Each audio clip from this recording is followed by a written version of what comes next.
But the problem is we live in a romantic culture that privileges impulse. Now, when it comes to love, something tricky occurs because you don't have to be a paid-up believer in psychotherapy or psychoanalysis to realize that the way we love as adults sits on top of our early childhood experiences. And in early childhood, the way that we learned about love was not just via experiences of tenderness and kindness and generosity. The love that we will have tasted as children will also be bound up with experiences of being let down, being humiliated, maybe being with a parent who treated us very harshly, who scolded us, who made us feel small in some way. In other words, quite a lot about our early experiences of love are bound up with various kinds of suffering. Now, something quite bad happens when we start to go out into the adult world and start to choose love partners. We think we're out to find partners who will make us happy, but we're not. We're out to find partners who will feel familiar. And that may be a very different thing, because familiarity may be bound up with particular kinds of torture. And this explains why sometimes people will say to us, look, there's a wonderful person, you should go and date them. They're good looking, they're charming, they're all sorts of things. And we go out with them and we date them.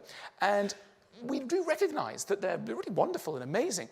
But we have to confess to our partners, to our friends, that actually we found this person, often we struggle with the vocabulary. We say, maybe not that exciting, or maybe not sexy, or a bit boring. But really what we mean is that we've detected in this really quite accomplished person someone who will not be able to make us suffer in the way that we need to suffer in order to feel that love is real.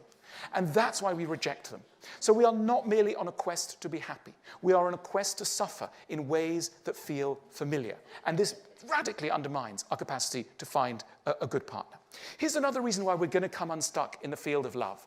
We tend to believe that the more a lover is right for us, the less we're going to have to explain about who we are, how we feel, what upsets us, what we want. We believe, rather as a young child believes of its parent, that a true lover will guess what is in our minds. One of the great errors that human beings make is permanently to feel that other people know what's in their minds without us having said what's in our minds. It's very cumbersome to use words. It's such a bore. And when it comes to love, we have this deep desire that will simply be understood wordlessly. It's touching, it's a beautiful romantic idea, but it also leads to a catastrophic outbreak of sulking. Now, what is sulking? Sulking is an interesting phenomenon. We don't just sulk with anyone. We sulk with people who we feel should understand us, and yet for some reason have decided not to. And that's why we tend to reserve our sulks for people who we love and who we think love us. And they tell us something, they unwittingly will trigger a negative reaction in us, and we'll sulk. And they'll say, what's wrong with you, darling?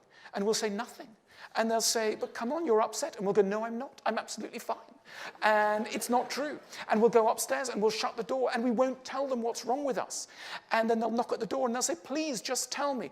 And we'll say no, because we want them to read our souls, because we expect that a true lover can understand what we feel and who we are without us speaking. This is a catastrophe for our capacity to form lasting relationships. If you do not explain, you can never be understood.